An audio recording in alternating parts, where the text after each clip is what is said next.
Welcome back to my YouTube channel doctor बना online. आज हम डिस्कस करने वाले हैं गाइस एक नई डिजीज को लेके आए जिसको हम सिंपल तरीके से तंत्र का तंत्र विकार या इसे हम न्यूरोलॉजिकल डिसऑर्डर के नाम से जानते हैं। यदि किसी पेशेंट को तंत्र का तंत्र मस्तिष्क से रिलेटेड कोई बीमारी है, ऐसा हो सकता है कि उसको स्ट्रोक आया हो, सिर में दर्द हमेशा रह रहा है, हमेशा सिर में दर्द रहता है, कभी थोड़ा कम होगा फिर उसके बाद फिर बहुत तेज हो जाता है, या फिर उसको ऐसे कोई मिर्गी वगैरह आई हुई है, ठीक है, तो या फिर कह सकते हैं उसको गाउट है, मतलब कह सकते हैं गठिया का कोई पेशेंट है, गठिया हो गई उसको।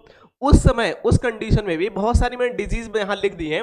इन सभी डिजीज में इस परहेज को देना चाहिए जो मैं आपको इस वीडियो में बताऊंगा। देखिए मैं हमेशा बताता हूं, कोई भी पेशेंट है, कोई भी डॉक्टर है, तो वो पेशेंट को सही तरीके से यदि परहेज बता देना, मैं आपको बोल रहा हूं कि उसको दवा तो लेने की आवश्यकता है लेकिन उसको प्रॉब्लम खत्म हो जाएगी हमेशा के लिए यदि वो परहेज पर ध्यान दे। क्योंकि ऐसी चीजें हम कुछ खाते हैं जो हमें जो पहले से कोई डिजीज हुई है वो उसको और बढ़ावा देती है।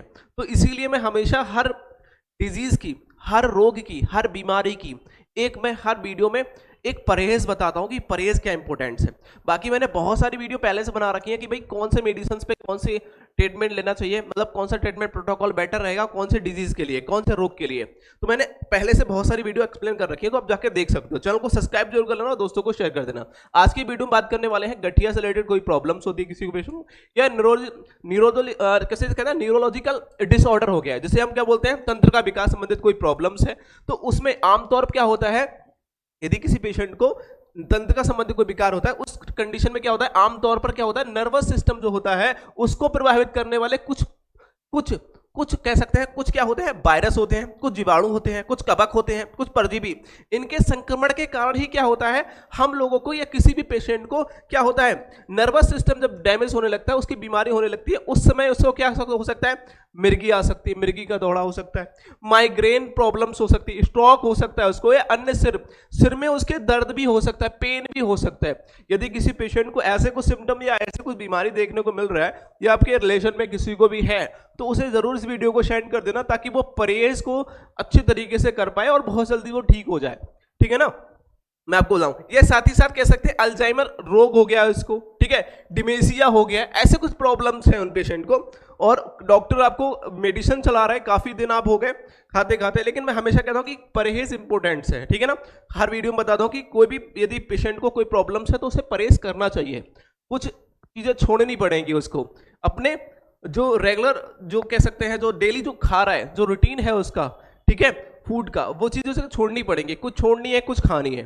तो क्या क्या खाना है क्या छोड़ना है ये जरूरी है। तो हम बात करेंगे पहले परहेज के बारे में, ठीक है, चलो बात करते हैं परहेज क्या है। चलो देखिए, ये है आपका परहेज। यदि आपको गठिया है तो भी आप इसको ले सकते हो। क्या क्या लेना है परहेज में, तो सबसे पहले आपको चना ले सकते हो, परहेज क्या करना है, मतलब छोड़ना है। परहेज का मतलब होता है छोड़ना, क्या क्या छोड़ना है आपको, तो आप परहेज क्या करना है, आपको चना नहीं खाना है, मटर नहीं खाना है, सोयाबीन भी आपको नहीं खाना है, आलू भी छोड़ देना है आपको, उड़द भी आपको नहीं खाना है, राजमा हो गया इसको भी आपको नहीं लेना है साथियों, साथ ही साथ मसूर की दाल हो गई, कटहल हो गया, ठीक है, फूल गोभी हो गई, खीरा हो गया, टमाटर हो गया, ठीक है ना। उसके बाद में क्या हो गया, अमचूर हो गया, नींबू हो गया, मुंगतार हो गया, अंगूर हो गया, दही हो गया, छाछ। अब आप कहोगे भाई ये तो मैं सब कुछ खा रहा हूं, तो भाई ये प्रॉब्लम से बढ़ेगी, कम नहीं होगी, दवाई खाते रहो, जब तक दवाई खाओगे तब तक ठीक हो, लेकिन हमेशा के लिए ठीक करने के लिए इनको परहेज करना इंपॉर्टेंट है, बहुत जरूरी है, और मैं बोलूंगा बार बार इसको परहेज करना पड़ेगा। यह कह रहा है खट्टी पदार्थ आपको छोड़ना पड़ेगा, जितने भी खट्टी चीजें छोड़िए, भैंस का दूध भी आपको छोड़ना पड़ेगा, पेठा नहीं खाएंगे, ठंडा जल नहीं पिएंगे, स्नान भी आपको ठंडे पानी से नहीं करना है, ओके।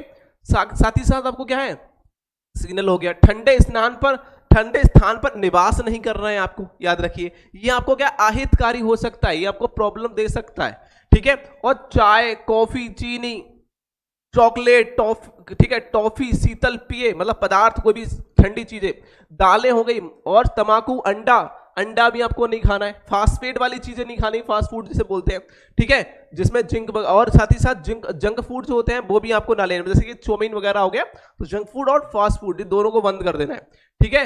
और ये चीजें आप देख रहे हैं, ठीक है, जैसे आपको आ गया, देखो यहाँ का पेंटीज हो गया, ठीक है, और पेस्ट्री हो गया, ठीक है, इन चीजों को सबको, केक वगैरह को, इन चीजों को आपको सबको छोड़ना पड़ेगा, ठीक है।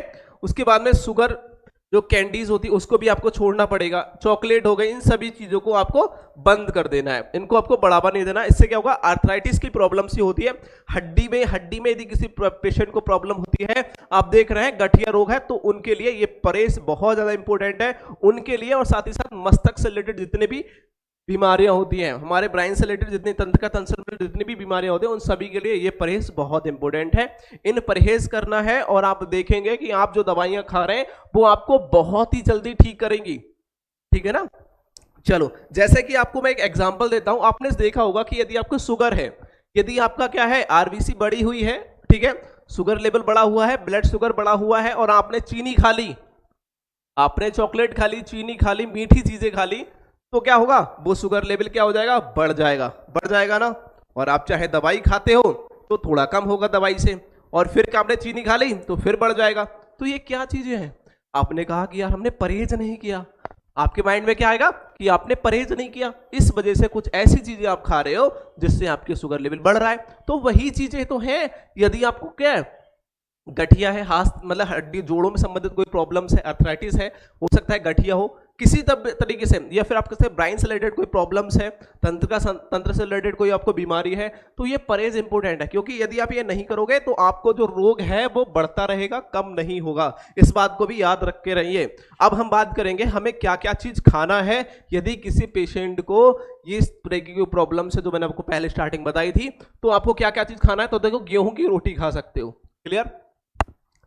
घृत, घृत किसे कहते हैं, घृत लेना है, शक्कर डालकर बनाया हलवा ले सकते हो। घृत का मतलब क्या होता है, घृत को हम घी भी बोल सकते हैं, साथ ही साथ घृत को हम घृत कुमारी जो बोलता है जिसे एलोवेरा बोलते हैं, ठीक है ना। एलोवेरा में क्या करो, शक्कर डालो थोड़ा सा, तो आप उसका यूज कर सकते हो, बहुत अच्छा है, बहुत रिजल्ट देगा, बहुत फायदेमंद है। किसी भी प्रकार के जो से कह सकते हैं ना, अंता हो या वहा हो, इस नहर को ले सकते हो। साथ ही साथ अनार भी आप ले सकते हो, अनार, ठीक है। और पुनर्नेवा पत्रों का साग ले सकते हो, ठीक है। पक्का मीठा आम ले सकते हो, पक्का हो और मीठा हो आम ले सकते हो, कोई दिक्कत नहीं। अंगूर भी आप ले सकते हो, ठीक है। और साथ ही साथ जो एक होता है जिसे हम एंडर तेल बोलते हैं, इसका भी इस्तेमाल कर सकते हो। दाल ले सकते हो, हींग ले सकते हो, अदरक ले सकते हो, सौंठ ले सकते हो, मेथी ले सकते हो, अजवाइन भी खा सकते हो, और इसके फूल कह सकते हैं, सहीजन के फूल भी ले सकते हो, कच्ची फली का प्रयोग कर सकते हो सब्जियों की, ठीक है। उसके बाद में देखो यहां बोला गया है हल्दी ले सकते हो, घृत कुमारी अभी मैंने आपको बताया था, एलोवेरा ले सकते हो, देन का सेवन करिए। एलोवेरा का सेवन बहुत इंपॉर्टेंट है आपके लिए, बहुत अच्छा रहेगा। साथ ही साथ यदि बात करूं, गुनगुने जल का पान करना है, मतलब कि स्नान भी कर सकते हो और उसको पी भी सकते हो। उसके बाद में गर्म वातावरण में आपको निवास करना है, ठंडे वातावरण में आपको नहीं रहना, ठीक है। उसके बाद में गुनगुने जल में, ठीक है, यहां कह रहा है तेज नमक डालकर, गुनगुने पानी में तेज नमक डालकर पीड़ा और सूजन युक्त स्थान पर आपको क्या करना है, सिकाई करना है गर्म पानी की, ठीक है ना। उसमें नमक डाल दीजिए, काफी तेज कर लीजिए नमक, ज्यादा नमक डाल करके उसकी सिकाई करनी है, ठीक है। काफी विशेष लाभ देखने को मिलेगा यदि गठिया से रिलेटेड कोई प्रॉब्लम है, गांठों में होता है, तो मैंने बताया मस्तक में अलग चीजें हैं, ठीक है। उसके बाद सभी प्रकार की फली, मटर, ठीक है, मटर वाली सब्जियां आप ले सकते हो, ठीक है। अच्छी गुणवत्ता वाली प्रोटीन्स वाली चीजें आप खा सकते हो, ओके। और साथ ही साथ सीआरपी कम करता है, मतलब सीआरपी कम करता है इन चीजों को। सब्जियों में पालक हो गया, गाजर हो गया, चुकंदर, लौकी, तुरई, इन सब्जियों का उबाल करके आपको लेना है। अदरक, लहसुन आदि को आपको उपयोग करना है, इसमें सूजन और सुर्ख कम होती है। यदि आप अदरक और लहसुन का भी इस्तेमाल करेंगे तो भी आपकी जो सूजन वगैरह होगी गठिया की, वो भी कम हो जाएगी। तो ये कुछ वरहेज थे और कुछ चीजें जो थी आपको, जो तथ्य मैंने बताए आपको, पथ्य बताए, उनको लेना है, ठीक है। क्लियर हो गया, इन चीजों के बारे में समझ गए होंगे। तो मैंने क्लियर यहाँ सब कुछ एक्सप्लेन कर दिया कि आपको क्या चीज लेना है और क्या चीज नहीं लेना है। तो आज की वीडियो आपको कैसी लगी कमेंट सेक्शन में जरूर बताइएगा। आशा करता हूँ आपको वीडियो पसंद आएगी, चैनल को सब्सक्राइब कर लीजिएगा। और इससे रिलेटेड कोई भी आपको डिजीज है और आप काफी दिन से परेशान है, तो आप हमारे दिए गए नंबर पर कॉन्टैक्ट कर सकते हैं, देन हमसे व्हाट्सएप पे मैसेज कर सकते हैं। अपनी जितनी भी आपकी टेस्ट रिपोर्ट हुई हैं वो सारी रिपोर्ट हमारे व्हाट्सएप पर भेज दीजिए, ताकि हम आपको जल्दी से जल्दी उसका सही तरीका और सही ट्रीटमेंट प्रोटोकॉल बता सकें, उसका सही इलाज बता सकें। चैनल को सब्सक्राइब जरूर कर लीजिएगा। Thank you.